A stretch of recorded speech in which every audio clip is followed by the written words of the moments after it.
Agora nós vamos saber como está o mercado financeiro com o Luiz Arthur Nogueira. Bom dia, Luiz, seja bem-vindo. Hoje saiu o Boletim Focus. Boas notícias?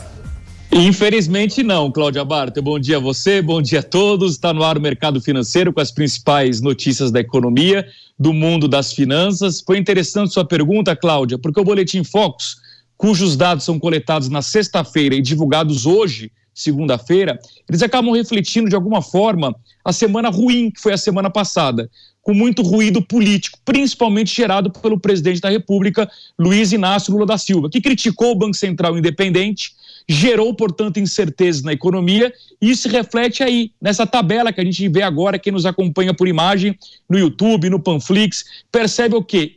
Perspectiva de inflação em alta. Pela sexta semana consecutiva, o IPCA para esse ano, o IPCA, que é a inflação oficial, subiu, agora está em 5,48%. É uma inflação alta porque o teto da meta para esse ano é 4,75%. Ou seja, a cada semana que passa, a projeção de inflação vai se distanciando ainda mais do teto da meta do Banco Central. E pior, para o ano que vem, as projeções também estão aumentando. Repare, em 2024 já está em 3,84%. Muito ruim, porque isso vai acabar obrigando o Banco Central ou a manter os juros altos em 13,75%, a taxa Selic, ou pior ainda, elevar os juros ao longo deste ano, que seria muito ruim. Embora o mercado financeiro ainda projete uma queda esse ano. Repare no canto inferior direito, na Selic, 12,50% esse ano. Se a Selic está em 13,75%, significa que o mercado ainda enxerga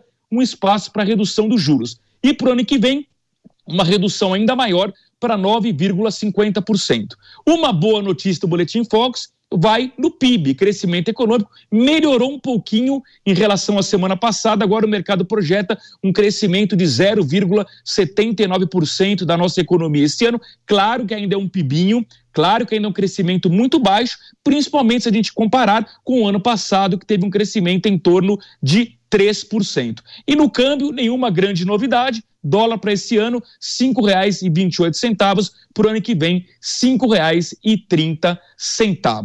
Por falar em ruído político, ruído fiscal, conforme eu disse, o presidente Lula criticou o Banco Central independente na semana passada, citou inclusive o exemplo do ex-presidente do Banco Central, Henrique Meirelles, que foi o presidente do governo dele nos 2 mandatos, ou seja, de 2003 a 2010, e nada melhor do que a gente ouvir a opinião de Henrique Meirelles sobre toda essa turbulência provocada pelo presidente Lula. Acompanhe na reportagem de Soraya Lawande.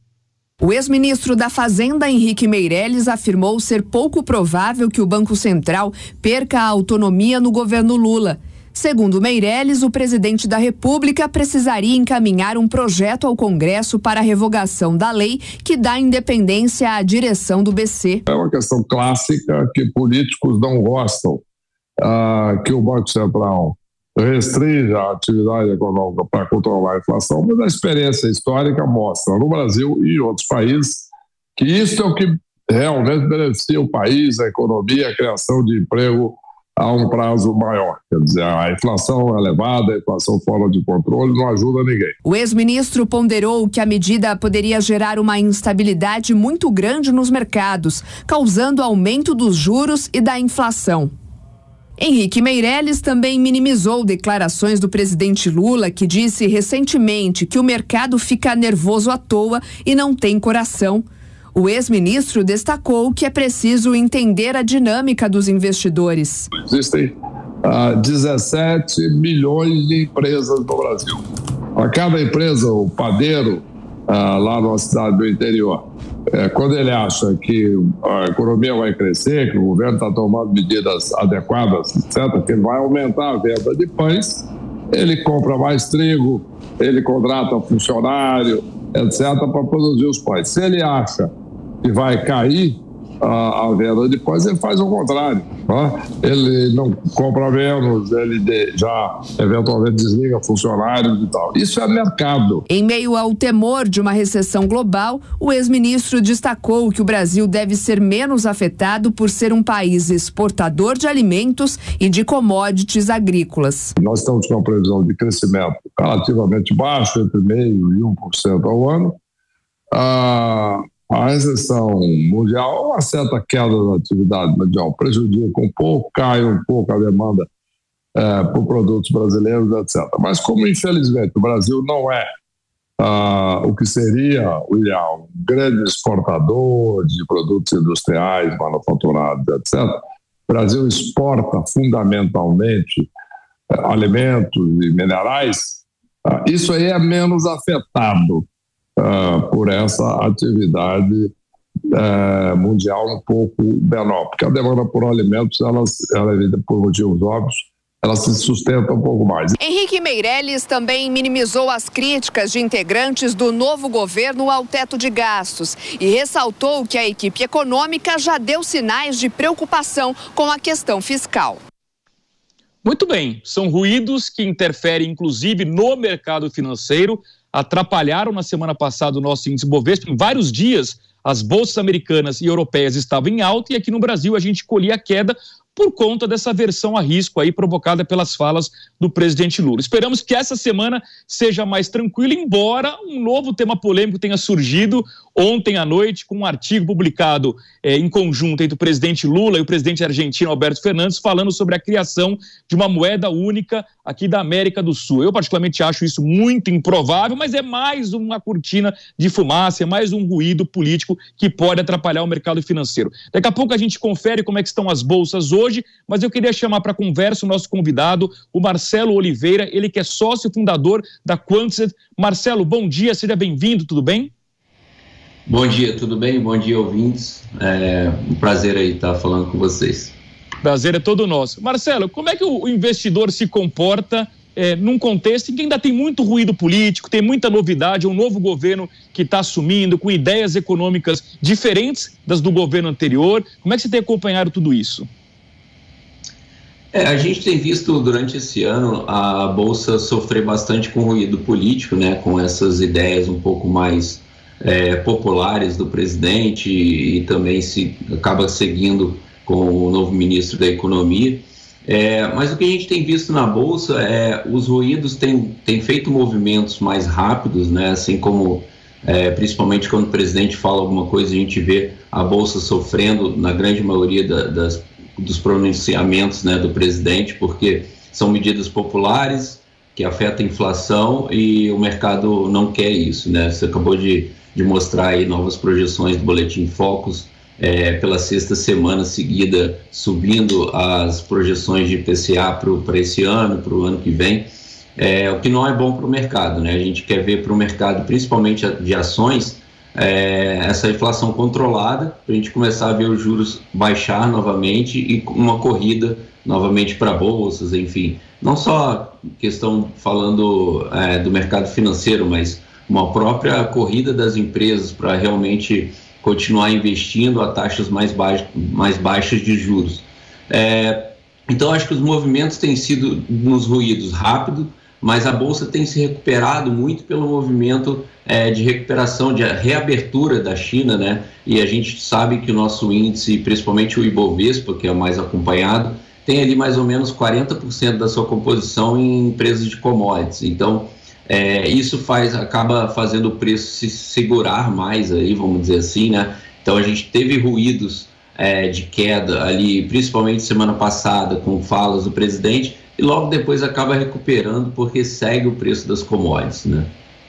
Perfeito. Vamos então aproveitar e conferir o mercado financeiro hoje, uma abertura positiva aqui do nosso índice Bovespa, o que é muito bom, pelo menos uma semana que começa bem, em alta de 0,81%, uma abertura importante aqui do nosso mercado doméstico. No próximo gráfico a gente vai ver as principais bolsas no mundo. Na Europa também alta, repare no canto inferior direito, quem nos acompanha com imagem, o Frankfurt em alta de 0,18%, Londres 0,43%, Paris 0,32%, Madrid 0,21%. Na Ásia, é importante a gente destacar que nós estamos hoje no feriado do Ano Novo Lunar, portanto não houve pregão nem na China, nem em Hong Kong, então essa alta de 0,76% de Xangai e 1,82% de Hong Kong são referentes a essas altas da última sexta-feira. Em Tóquio houve pregão sim, uma alta de 1,33%, e lembrando que o mercado financeiro está abrindo agora, pelo horário de Brasília, às 11h30 da manhã, então esses dados que vocês enxergam aqui no canto e o superior esquerdo são dados do fechamento de sexta-feira. A boa notícia é que o índice futuro das bolsas americanas também indica uma abertura em leve alta nesta segunda-feira. E por fim, no último gráfico, a gente vai ver o mercado de câmbio hoje, o dólar operando em estabilidade nesta segunda-feira. O próximo gráfico a gente vai ver, repare, R$ 5,21, o euro em alta de 0,18%, R$ 5,65, e o Bitcoin, que vem surpreendendo nos últimos dias, chegou a cair ao patamar de $16 mil, está em alta de 0,78%, quase aos $23 mil, para ser mais preciso, $22.878. Então eu queria chamar de volta o Marcelo Oliveira, ele que é sócio fundador da Quantset. Marcelo, enquanto você dava a sua primeira resposta, a gente colocou uma tarja para quem nos acompanhava aqui por imagem, que tinha a seguinte pergunta: é hora de ser conservador, ou seja, priorizar renda fixa, ou é hora de ser arrojado, ir para a renda variável? A tarja voltou aí. Hora de ser conservador ou arrojado? Como é que você orienta os nossos investidores? Olha, eu acho que nesse momento, falando de curto prazo, eu prefiro ficar um pouco mais conservador. A gente tem recebido uma taxa muito boa para ser conservador, né? No Brasil, você acabou de mencionar aí taxa de juros em 13,75%. Se você pegar historicamente uma média do Ibovespa, vamos dizer assim, anual, dificilmente vai bater isso em rendimento. Então, eu acho que pegando renda fixa aí para até um ano, uma pouco mais curta, seria a melhor opção, tanto no Brasil quanto nos Estados Unidos, né? A gente está num movimento nos Estados Unidos ainda de alta de juros. No Brasil a gente está estagnado, mas num nível muito alto, que não faz sentido se arriscar tanto. Você está recebendo um belo rendimento aí por ano na renda fixa sem risco. E nos Estados Unidos também. Nos Estados Unidos a gente deve parar ali o movimento de alta por março, abril, alguma coisa ali. Não se deve diminuir ainda em 2023. Se diminuir taxa de juros em 2023 seria bem para o final do ano, mas mais provável para o início do ano que vem. Então acho que para um ano aí dá para ser um pouco mais conservador. Perfeito. Eu quero dar uma notícia importante sobre as lojas americanas e quero, na sequência, ouvir o comentário do Marcelo Oliveira.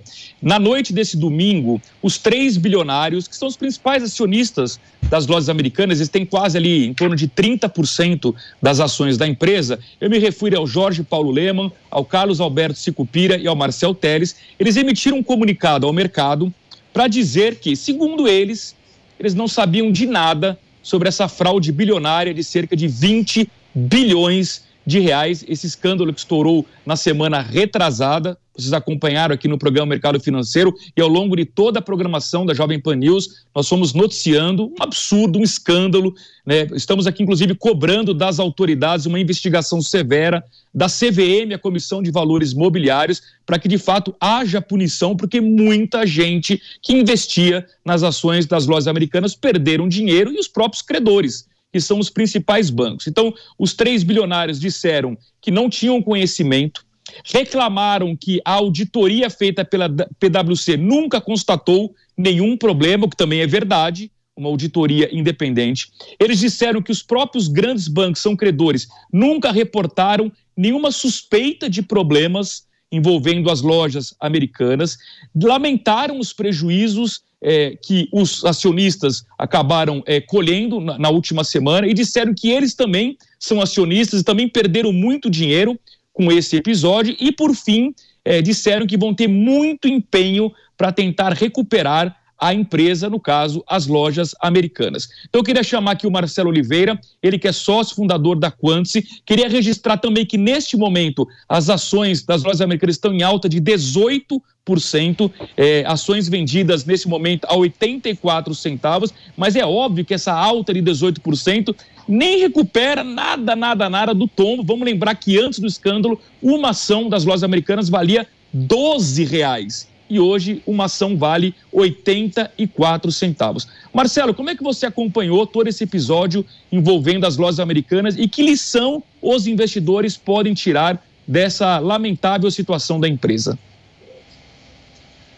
Pois é, a gente teve essa notícia aí, uma carta aberta, né, dos controladores da Americanas, ou no caso a 3G, né, uma carta bem, vamos dizer assim, polêmica, né, porque jogaram basicamente no colo da auditoria, a PwC, mas é bem difícil de entender como que os controladores não tinham acesso a esse tipo de problema. Até preocupante, né? Como um controlador não consegue saber se a contabilidade da própria empresa está sendo feita corretamente. Provavelmente uma fraude, e não se sabe aí muito bem quem está mais ligado ou quem não está tão a par da situação. Vai ser um processo aí bem longo de investigação. A CVM, mesmo como você falou, já abriu mais uma investigação em cima dos próprios controladores. Inclusive, a nossa plataforma pegou ano passado, entre setembro e outubro, vendas da diretoria em valores de 210 milhões de ações, o que leva a crer que de repente já tinham algum tipo de informação, né, porque próprios diretores, né, e pessoas a par da empresa, insiders da empresa vendendo ações, nunca é um bom sinal.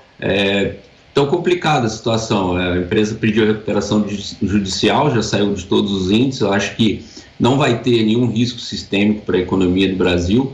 Os bancos mais afetados aí, talvez entre Safra, da Ecoval, ABC e BTG Pactual, mas nada que eu acho que vai ser um risco sistêmico. O impacto não é tão grande, mas a gente fica triste aí, principalmente para os acionistas minoritários, né? É uma situação muito difícil de pegar, tanto que a gente vê grandes casas, fundos de investimento e tudo que estavam com ações americanas. Realmente não é fácil de pegar isso no balanço. Agora aparece muita gente falando, né? Mas eu vi uma coisa estranha, eu vi outra. Mas a grande verdade é que o mercado passou despercebido sobre essa situação, que realmente é muito difícil de pegar se você não está no dia a dia da empresa. Agora já os controladores é bem difícil, que não tem nenhuma, enfim, complicado.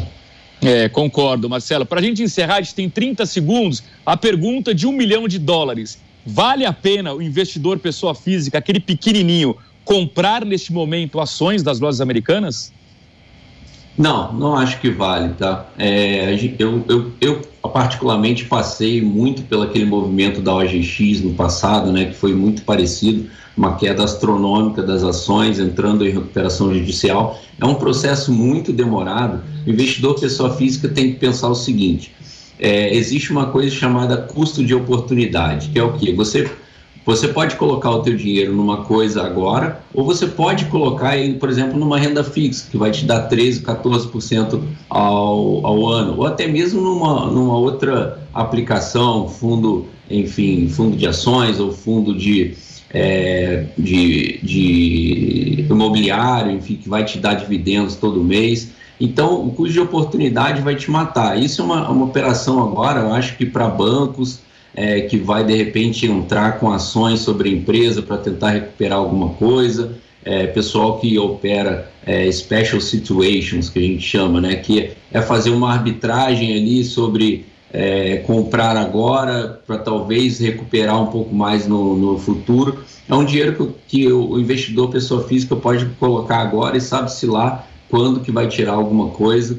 Recuperação judicial é um processo longo, complicado. Eu não acho que vale a pena pela questão do custo de oportunidade de poder render esse dinheiro em outras coisas.